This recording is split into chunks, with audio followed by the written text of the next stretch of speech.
اکثر لوگ پوچھتے ہیں کیا وجہ ہے کہ بعض اوقات لوگوں کو ہم قرآن بھی دکھا دیتے ہیں، حدیث بھی دکھا دیتے ہیں، اس کے باوجود وہ حق کا راستہ قبول نہیں کرتے، اور کیا وجہ ہے کہ اتنے بڑے بڑے علماء جنہوں نے قرآن کی تفسیر لکھی، احادیث کے ترجموں پہ انہوں نے زندگی اپنی بسر کر دی، اس کے باوجود گمراہی پہ مرے ہیں؟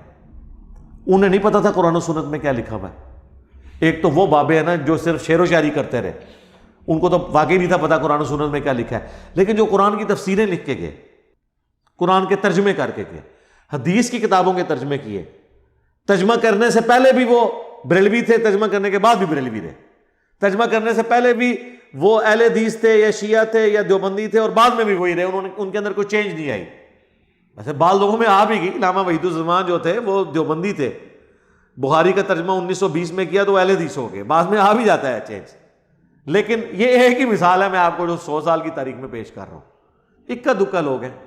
یا مفتی عامر عثمانی ہیں جنہوں نے خلافت و ملوکیت پڑھی، اس کا جواب لکھنے کے لیے تو الٹا انہوں نے خلافت و ملوکیت کے دفاع میں 700 صفحے لکھ دیے، جو دیوبند کے مفتی تھے۔ تو لیکن یہ کوئی لاکھوں ہزاروں میں ایک دانہ نکلتا ہے، زیادہ تر یہی ہے کہ قرآن کی تفسیر لکھ کے فوت ہو جائیں گے، حدیث کے ترجمے کر کے فوت ہو جائیں گے، اور ایک رتی برابر اس میں سے حق قبول نہیں کریں گے۔ اس کے پیچھے کیا ریزن ہوتی ہے؟ یہ وہ سب ٹروتھ ریویل ہو رہا ہے۔ قرآن کی یہ آیت اس اعتبار سے آپ سمجھ لیں اہم ترین آیت ہے،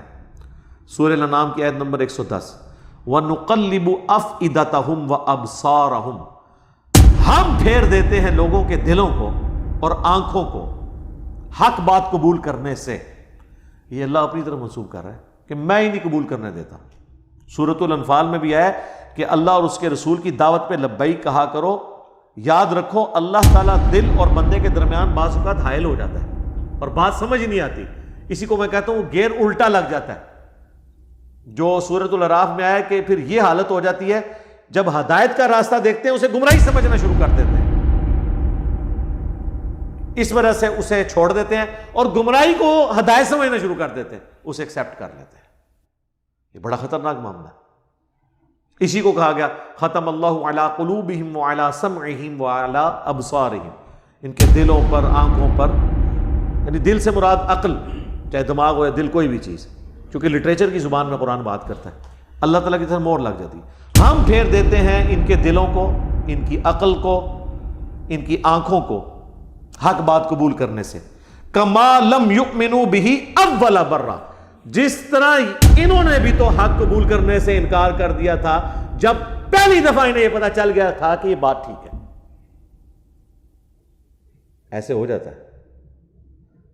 میرے خیال ہے اس کی نمائندہ مثال ابو جہل ہے، اسے بالکل صحیح سمجھ آ گئی تھی کہ یہ کیا ہونے جا رہا ہے،